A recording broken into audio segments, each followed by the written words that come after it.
Good day, APL Go family. Today, we're going to learn something that you are all very much familiar with. So, this is a supplemental training para ma-align natin yung mga alam natin when it comes to sales and apply it to APL Go.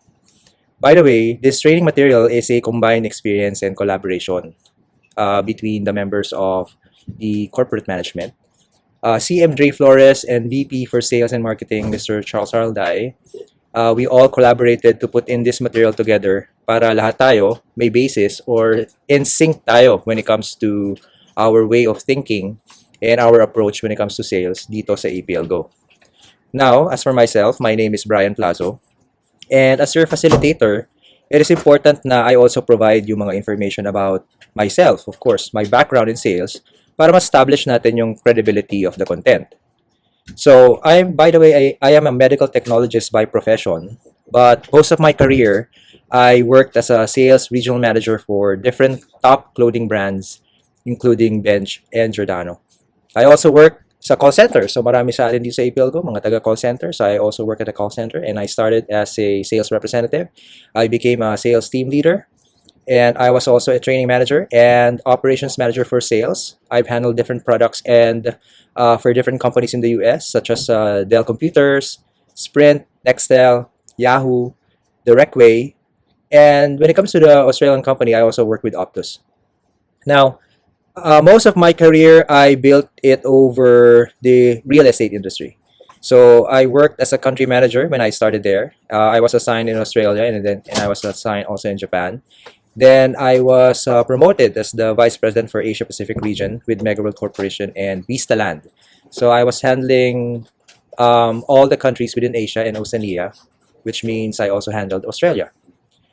I myself, I am a licensed financial planner under the Philippine Insurance Commission, and I worked for AXA. I was also the VP for Sales and Marketing for Country Garden of China. It's the second largest real estate company in China. And we also worked together with the VP Charles. We worked with Big Ota Ventures. I was the vice president also for training marketing. And we catered for both international, different MLM groups from Singapore, Malaysia, and New York. I am a black belt certified Six Sigma practitioner.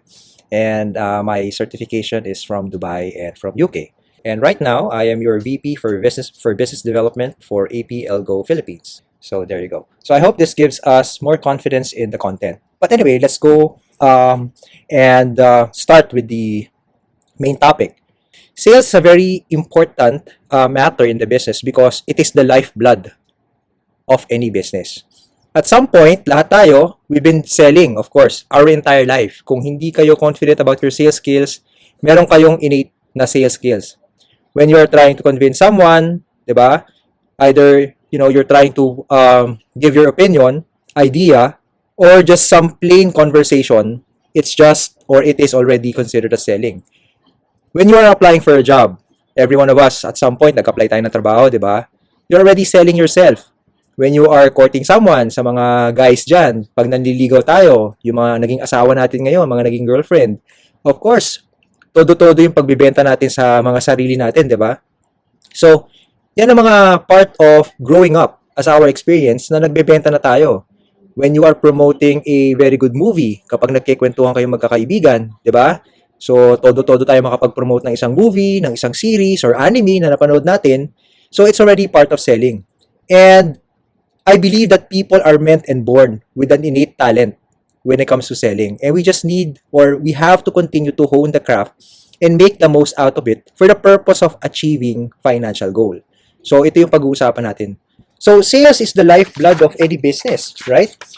So, pagdating sa business natin, masasabi natin ang definition ng isang sales or business is, it is a practice of making a living by engaging in commerce or trade.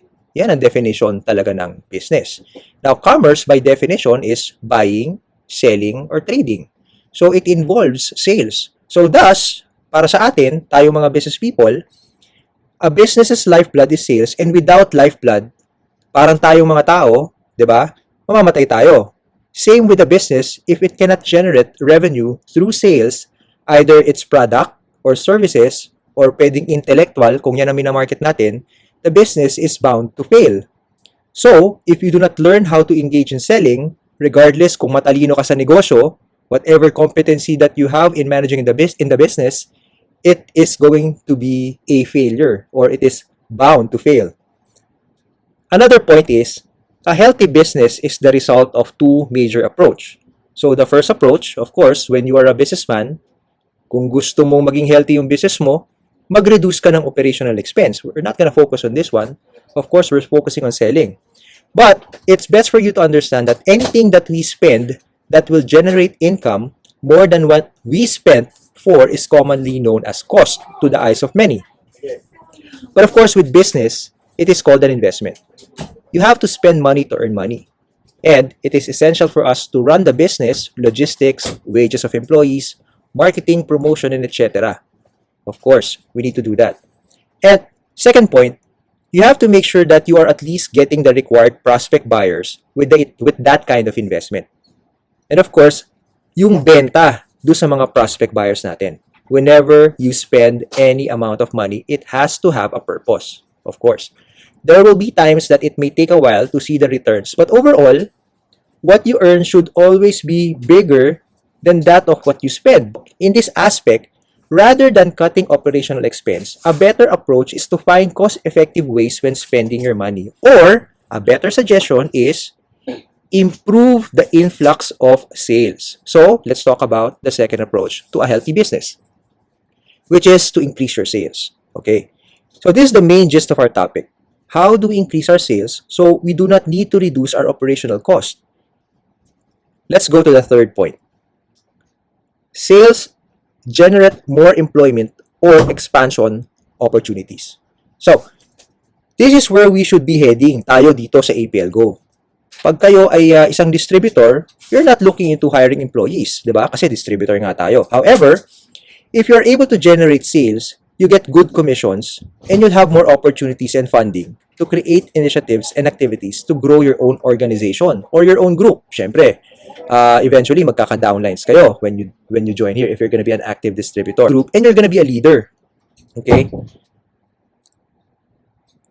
As for corporate, we rely on all of our associates or distributors to do well, be healthy, and be financially free so we can grow APL Go Philippines as a whole and hire more corporate employees to provide everyone better services.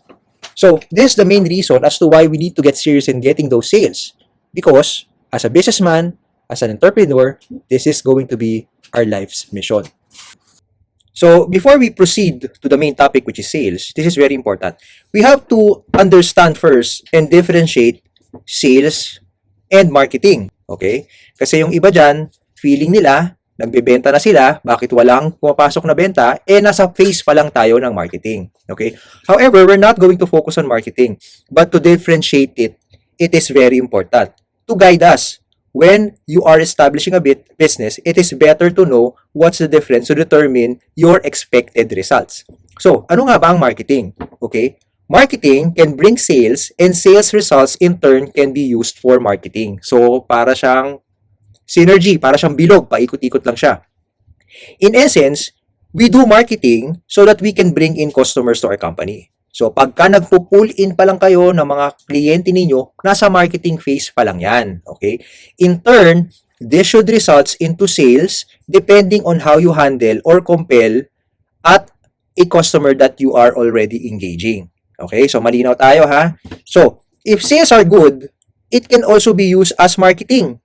Okay? Kapag syempre maganda naman ang benta mo, yung resulta ng pagbebenta mo o yung mga ebidensya ng benta mo, magagamit mo yan para ipakita sa mga tao na maganda yung kumpanya mo kasi maraming tumatangkilik. So, in turn, it can also be used as a marketing effort. Our product is so good, that is why a lot of people trust it, right? Sales are high because people keeps on buying it. So, it is a product worth looking into. So, pwede mong gamitin naman yung resulta mo para makapag-market ka. This should be well advertised and prospect should be made aware para nalalaman ng mga taong nasa paligid ninyo at yung mga nasa paligid ng mga taong nabigyan nyo ng impormasyon na maganda yung kumpanya, so it's worth looking into. Okay? Remember, guys, your business success is not measured by your marketing. but by your sales results. But sales are also measured by how well and effective you do your marketing. So, again, it is a synergy. In essence, marketing is getting noticed and sales is closing the deal. Okay, so malinaw tayo ha. Marketing, getting noticed, getting their attention, and sales is closing the deal. Unless you are able to close a deal, then we cannot consider it as a successful sales effort. Okay? So, now that we already know the difference, let me guide you on our main topic na. Okay? Alam na natin ang synergy between marketing and sales. So, let's now go on the topic of selling. Now, we are into knowing effective sales generation. For us to be able to fully understand or easily remember, mahilig kasi akong gumamit ng mga acronym. So, let's use the word generate, Generate, as an acronym when establishing the skill. Okay. G, grow your online network and build your sales network. Okay. So, may mga tsansa na some of you guys, yung iba sa inyo, ay nandito sa APL Go because your network's clients or downlines or even yourself has joined APL Go through online means. Pwedeng yung kaibigan mo o yung isa sa mga kakilala mo, kaopisina mo, may have thought to reach you online through social media or you may have seen one of their posts or ad, okay, or marketing ad that actually paved way or nagbigay ng opportunity para eventually mag-join ka dito sa APL Go. My point is, you need to be known online. You should have a strong online presence. Okay? I-capitalize nyo yung inyong mga KKK. Yan ang unang target nyo dapat. It's kakilala, kaibigan, kamag-anak. And then we expand from that. Kailangan natin tandaan that because we are in a new era. Okay? The new normal, this new normal, a lot of people have been forced to learn or rely with the online means. People are starting to learn a life in coexistence with Zoom, Facebook, Marketplace, TikTok, YouTube, Lazada, Shopee, Carousel, ano pa ba? eBay, Amazon, marami pa dyan. For majority of the people, especially dun sa mga nasa prime age, which is a very huge part and very important part of the market segment, hindi masyadong ma-online dati. Pero they are forced to actually learn or otherwise, they will not be able to adapt, mahuhuli sila. So, we have to capitalize on that. People, especially at this day and age with our situation, are looking for the convenience that the online market offers. So, you have to make sure that you are present online. Well, you can do Facebook ads. Soon, dito sa ating corporate, VP Charles will be releasing a training about how to effectively do Facebook ads. So, abangan nyo yan. You also have to learn how to conduct your own Zoom seminars and sessions. So, may mga leaders kayo na magaling nang gumawa niyan. Consistently watch them, learn from it, and eventually, you have to do your own and be independent in promoting APL Go products. Huwag tayo masyadong umasa forever sa mga leaders natin when they are the only ones who's doing Zoom. You have to do your own Zoom sessions as well. Okay? So, as it grows, darating kasi yung time na you will be overwhelmed and preoccupied with your online sales and signups. And this will be a very good indicator that you have to expand your online presence together with a sales team. So baka dito na kayo pwedeng magpaturo sa mga professionals. Kung ano yung nalalaman nyo, you have to pass it down to your downlines. Okay? You have to replicate whatever you're doing, you have to pass it on to the people that you are taking care of. Right? There are instances that a product or an MLM company, in our case, is not 100% effective if we only rely on face-to-face. Especially, hindi masyadong consistent yung protocols natin when it comes to face-to-face. Right now, today is January 20, and we are at a level 3. Diba? So, previously, last December, na-enjoy natin yung face-to-face. We had the freedom. Diba? But look at us now, guys. So, nahinto tayo because level 3 tayo ngayon and we can only continue our business using online. And if you're not there online, paano tayo magnenegosyo? So I'm really focusing on this particular topic, which is letter G, because it's very important. You have to really learn how to do your business online. So let me give you a little bit of compelling reasons, right? There are instances that a product or an MLM company, in our case, is not 100% effective. We only rely on face-to-face or just highlight the product in a store. It has to be combined with an online presence where your prospects are given the opportunity to check your ads at their own pace or time. Kasi alam naman natin ng mga tao, sometimes ini-invite natin, hindi available do sa time na kailangan natin sila. So we have to give them another alternative means to check our products, which is kung kailan nila gusto, kung kailan sila convenient, or kung kailan sila free. An example, ito, ibang produkto to okay? There are a lot of movies or may mga series back then na nag-flop, okay? Pero when they released Netflix, it became so popular. It wasn't getting any notice at that time. Nung mga nasa movie theater siya, di ba? Example, Money Heist. It has been released in Spain for over 2 years. 2 years ago na. Sa Spain pa yun, di ba? Kung saan ginawa tong movie na to. And the cast are all Spanish. But it did not create any traction. However, they became a worldwide phenomenon when it was released online through Netflix. According to Bill Gates, if you're not doing your business online, then expect for it to fail. As for APL Go, please take advantage that we are also a dropshipping company. So we're doing our business online per se, right?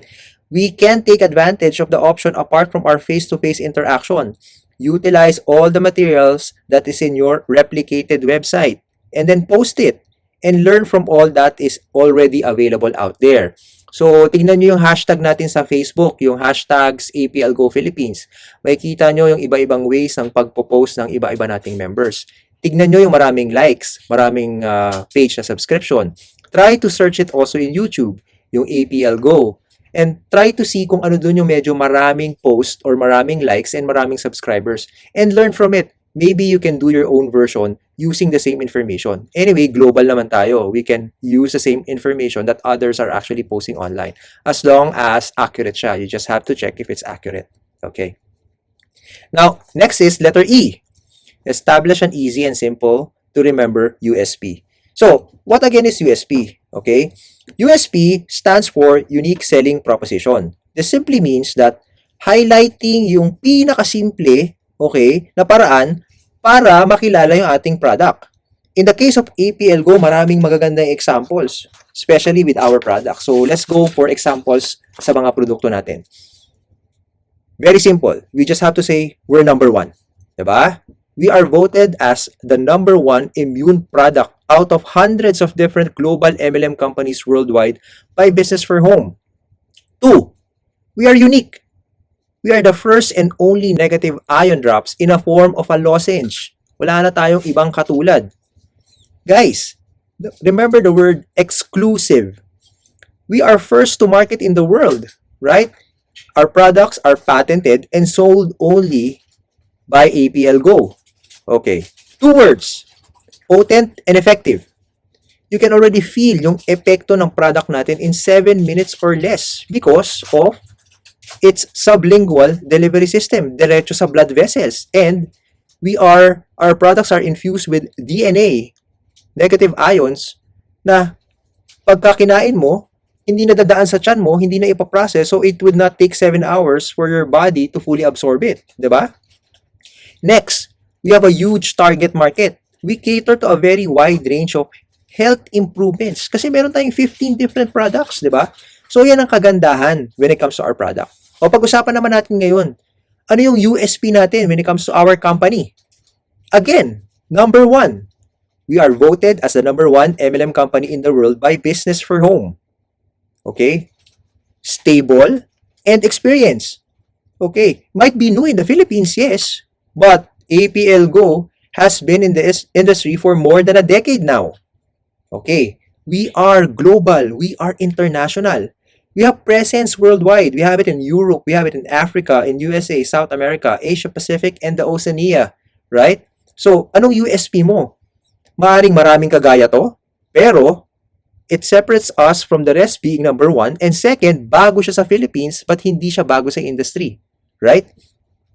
And don't forget about the compensation plan. Again, we are unique. We don't just have a binary, but we have a ninary. And we have a dynamic compression system. We are generous, right?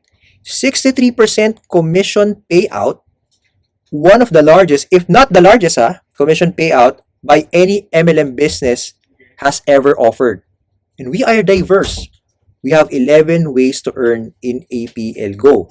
So, there are also other ways to find out how to expand your company's unique selling point. Hindi lang ito, okay? Ask your downlines, your co-members. Ano ba yung mga reason kung bakit sila nag-join dito sa APL Go? Okay? Or bakit nila ginagamit yung product? And why do they decide to offer it to their kakilala, kaibigan, kamag-anak? Also, capitalize on everyone's testimony. That's why we have very good products. And if you have very good products, you should be able to use it so that you can tell your own story. Not just your testimony of your members. A testimony on how it made their lives improve, how their conditions improve, how it is helping them on the road to financial freedom. Diba? So marami dyan. Ilang buwan pa lang tayo dito nag-start dito sa Philippines. Pero marami na dyan na kumikita na maganda. And whatever the majority are saying can be your unique selling point or unique selling proposition. But with everything that I've mentioned earlier, okay, remember, your selling proposition has to stand out above the rest or what is offered out there. Find something that is unique and that is strong. Okay, next, letter N. Never settle in less than 3 ways in building your sales funnel. Okay. So, ano ba yung sales funnel? Sa Tagalog, ng funnel is embudo. So, if you study it, a funnel has a wide opening, then papaliit. Okay? So, you try to get all types of prospects. Yung malakihan muna. Okay? Huwag kang mamili. But you discuss, you present, you provide information, and then, papaliit, you determine who are the real quality prospects or leads. And then, you focus on your selling and follow-ups on them. Okay, you should at least have 3 ways on how you would be able to gather your general prospects. Wag lang sa isang paraan, dapat madami. Ano ba yung mga magagandang example dyan? Okay, paulit-ulit naman tayo. Of course, online, di ba? You have to capitalize on your Facebook ads. You have to send PMs to different kamag-anak, kakilala, kaibigan, and ask them to send it out also. Okay, kakalat naman yan. Ask help from them. If you're inviting people to join your Zoom sessions, kung may mga sarili ka ng Zoom sessions, kung wala naman, invite them sa mga Zoom sessions ng mga leaders nyo. Diba? You post your videos on YouTube and you send them to different prospects. O, you send them face-to-face appointments. Diba? Isa sa mga magandang paraan yan, especially kapag maluwag na yung ating quarantine protocols and yung government protocols natin. Diba? You invite them to the office for a product demo. So, daily, you should have at least mga 3 paraan to gather your prospects. Alright? Also, kailangan yung bigyan ng importansya yung pagfa-follow up. Napaka-importante nito sa sales. Yung iba kasi nakapag-pitch, nakapag-present, pero walang follow-up. Remember, pagdating sa sales, follow-up is a very good closing contributor. In fact, it is one of the biggest. Not a lot of people do consistent follow-ups. Huwag kayong sumali doon. However, you should be able to change that habit because this should really increase your sales, your sign-ups, your new members. Okay, guys, you have to remember, mga kaibigan ko at mga kapamilya sa APL Go, it does not matter how good your presentation, your product, your USP. Your prospects are not going to immediately buy. Hindi agad-agad bibili yan. There has to be a trigger and your follow-ups should serve as a very good trigger. Be consistent in following up your prospects until you're able to close the sale. Yan. Remember, you have to be creative and consistent in following up your clients in your closing your deals. So, some of the suggestions na meron tayo. Remember earlier, we talked about testimonies, di ba? Utilize those testimonies. Put it on record. Put it in writing. Okay? Yung testimony mo mismo, yung testimonies ng mga members mo, these are just some of the solid proof of sales. So, as your earnings, pakita nyo kung may maganda na kayong earnings. Use them when you are following up your prospects. Gather proofs on photos of your activities, di ba? Pag may mga activities tayo, pag may mga Zoom sessions kayo, kapag may mga training sessions kayo, kapag may mga bago kayong prospects na nag-sign up sa office, picturean nyo, napakaganda ng APL Go logo natin dyan. Okay? So, when you are doing your follow-ups, include these kinds of materials. And you should have many materials that actually looks like this. All right. Next, E, evaluate your competition by using SWOT and leverage on your FAB. For some, familiar na kayo dito. But for some, baka ngayon nyo lang narinig ito. Okay. So, what does SWOT stand for? SWOT means S is for strength. Check nyo yung unique selling point ng mga kakompetensya natin. You have to guard our business by trying to understand if we are still at par with the competition or better in comparison with the competition. Ako, confident ako that we have a lot na pwede natin gamitin to counter kung ano man yung strength nila. Especially if we're talking about the credibility of the company, yung credibility and effectiveness ng product natin, and of course, yung unique commission payout natin. So, S is strength, W is for weakness, okay? You also have to know your competitor's weakness and you have to capitalize on it. Example, majority of our competitors are binary. Ask your prospect, do you like binary? Diba? Gusto mo ba binary? And kahit anong isagot nila, you have an advantage through our binary system. Sino ba dyan ang may binary system? Diba? So, that's just one of the examples. Marami pa dyan. Okay. O. O is for opportunities. With whatever information that you have already gathered, yung strength nila and weakness nila, ano yung opportunity na meron kayo? You can find a lot of opportunities by countering their strengths and weaknesses when you are talking to another prospect or another networker in another company because you already have prepared. Preparado kayo. This is the perfect opportunity for you to invite them to listen at least to APL Go and eventually hope, okay, that they will join. Next is letter T or threats. We are the usual or what are the usual strong points of the competitors? You have to know. Ano ba yung threatening to us? Because that may threaten our business, right? You have to collaborate with your leaders and the management and inform us dito sa corporate, inform us of the approach that they are doing that is effective. And perhaps we will find a way to improve ourselves, diba? We have to make sure that we are always ahead of the curve. As we talked about earlier, know your product, know your company, know your compensation plans through FAB. Okay? Leverage on your FAB. So again, what is FAB? Alam natin lahat ito.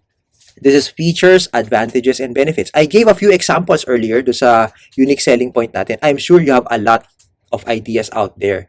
List them down. Okay? Now, with this, you always have to check from time to time. We have to be aware of our surroundings. Tanungin natin yung mga sarili natin from time to time.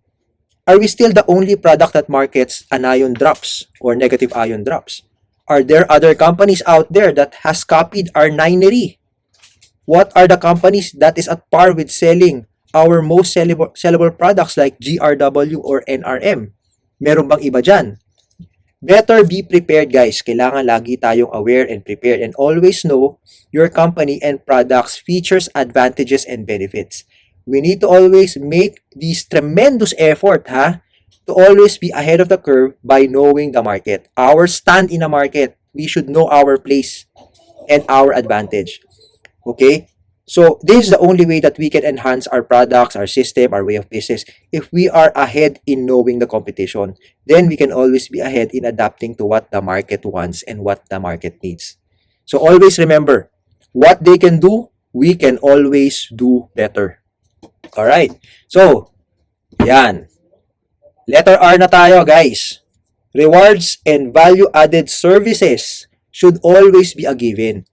So, dito sa APL Go, meron na tayong given, di ba? But we have to really make sure that we blow it out of proportion. Meaning to say, dapat ipagmalaki natin all the time. Okay? You have to highlight these things. We are a dropshipping company, right? You don't have to worry about taking care of the courier yourself. Hindi kailangan ikaw gumawa nito. If you want your products to be delivered to your doorsteps, hindi ikaw ang mag-a-arrange. Kami na bahala dito, di ba? Kaya nga, napaka-convenient magkaroon ng APL Go. You don't have to really go to the office. And this is something that's aligned with doing our marketing or selling online. Okay, next, as an APL Go member, you can get 50% the price of getting additional products. Next, APL Go provides each member a replicated website included in the membership to help them with their personal APL Go business. Hindi lahat meron ito. Yung iba meron website for the payout system. But very few companies provide and this is very expensive ha, especially to maintain. So, i-highlight nyo yun. APL Go members can upgrade their status unlike with other companies out there. When you start with a low package, tapos feeling mo, medyo nagkamali ka ng desisyon, you have to purchase another package again and then you have to place it again under the tree. Diba? Our fast start bonus is a very good reward. Our 11 ways to earn are very good rewards. Know the details and be an expert on how to highlight these value-added services that is already given. Okay. Oh, let's go to the next. Letter A. Ask for 3 R's. Referral, repeat purchase, and reason for buying. Why? MLM tayo, bakit ako manghihingi ng referral? Hindi naman sa akin mapupunta yun. No. As an MLM company, this should be very common. But offer your help to help your downlines sign their own referrals as their direct. Especially, di ba, may mga downlines tayo na hindi man active builder kasi wala pa silang oras. Or probably, baka bago sila sa MLM business or MLM world, hindi sila ganun ka-familiar. You always have to ask them, hanap ka ng referral, i-sign up natin under you. Or meron dyan mga product users lang. But, you can give them the advantage kapag may nasa-sign up silang bago. Yung mga downlines natin, remember here in APL Go, we're very generous na pag bumibili yung mga dinadirect natin, nakakakuha rin yung mga sponsors ng additional products, di ba? So, repeat purchase. This is a very common for APL Go. Okay, alam naman natin kasi magre-repeat purchase sila. But, it is our job as leaders, especially kung may downlines kayo, to help them understand and educate them as to the importance of the maintenance for your commission purposes. For those na hindi naman builders, encourage them and educate them on the benefits of our products. Aim for a healthy lifestyle as an alternative to what they are already using. Diba? Kung user sila, encourage them to be a continuous user. Example, highlight on the dangers of common pills and tablets and the effects of that to your kidney. You're trying to be healthy, but if you're taking regular pills or a tablet, you're destroying naman your kidney. Diba? It also takes 7 hours or more for it to be fully absorbed by the body. Not to mention, the absorption rate of pills and capsules are very low compared to our products, which takes only about 7 minutes or less and has a 100% absorption rate because yung delivery system natin is sublingual, diretso sa bloodstream natin. Remember, even if they are already your members, you should still exercise follow-ups. Follow up nyo pa rin members nyo, especially check on them. Diba? Now, with this approach, it will also either boost your lead generation or lessen your investment in marketing. Kasi syempre gumagastos tayo para magkaroon tayo ng leads para magkaroon tayo ng prospects. Pero if you're doing this, makakabawas tayo sa gastos. And it's much more effective kasi hindi na kayo kailangan mag-funnel. Diba? Direct prospect na agad to. Okay, let's go for letter T. This is very important and I'd like to make an emphasis on this one. Train your team on goal setting and entrepreneurial mindset. Okay. Now, when you do goal setting, para mas madali, remember SMART. Spell out natin. S-M-A-R-T. SMART goals. Okay? Now, S is specific. When you set your goals or targets to your members, it has to be specific in numbers. Ano ba pinag-uusapan natin? Diba? Ang pinag-uusapan ba natin, magkanong halaga? Kapag PV, dapat malinaw, ilang PV. Kapag group sales, kailangan ganong kadami. Diba? M is measurable. It has to be a target that is expressed in either personal sales, direct referral, group sales ba, or PV. Okay? Dapat may specific number kayo with each. At dapat laging nasusukat. Alright. Let's go for letter A. Attainable. You have to make sure na kapag nagbibigay kayo ng target, dapat yung kaya nilang abutin. Huwag kayong magbigay ng target na suntok sa buwan kasi hindi gaganahan yung mga tao. You always have to set targets that people can attain based on their resources, their networks, their startups, their skills, their experience. And you have to support your people if you are to increase their targets. Teach them to how to replicate what you do. Okay, attainable yan ha. And then the next is R. Realistic. Iba yung attainable sa realistic. Yung realistic kasi depende sa sitwasyon ngayon. Magbigay kayo ng target na makatotoo lang din. Yung isa, huwag suntok yung sa buwan. Yung pangalawa, makatotoo, 'di ba? Depende sa sitwasyon natin. Ano ba yung mga sitwasyon, aspeto ng business? Consider natin yung season, 'di ba? Ano bang season na malakas ang networking, malakas magbenta? Ano ba yung medyo mahina? Like usually, kapag May and June, bayaran ng tuition fee, syempre hindi priority ng mga tao yung bumibili ng kung ano-ano, maraming gastos, 'di ba? Stocks availability. Yung tao ba may budget ba yan? Pan-travel budget ba yan? Kaya ba niya mag-ikot-ikot, 'di ba?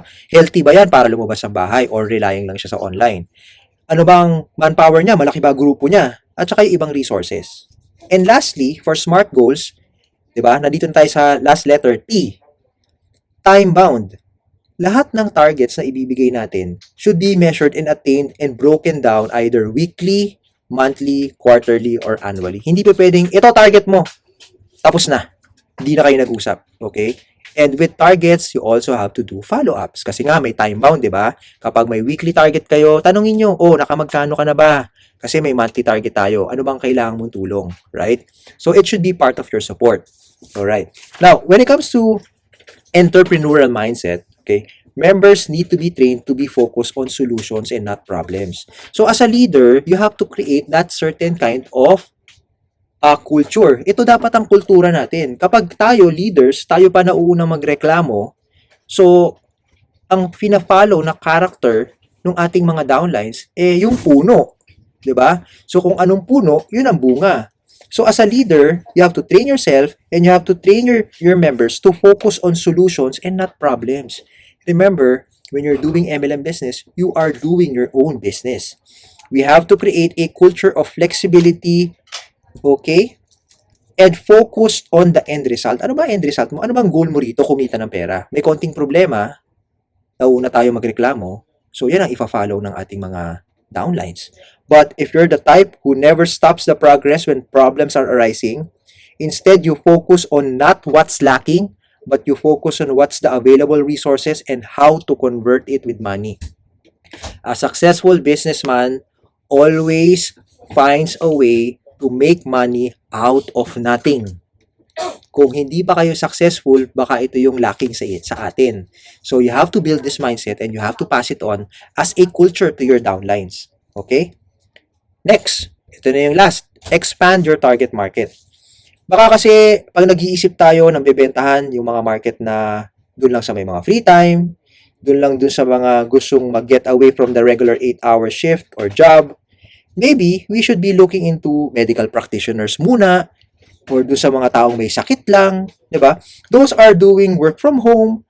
For those who thinks their 8-hour job is not enough to attain their financial goals, baka ganun lang ang focus natin. Maybe you are thinking of just targeting those who have high blood pressure and NRM is the key. So if we're out of NRM, ano na mangyayari?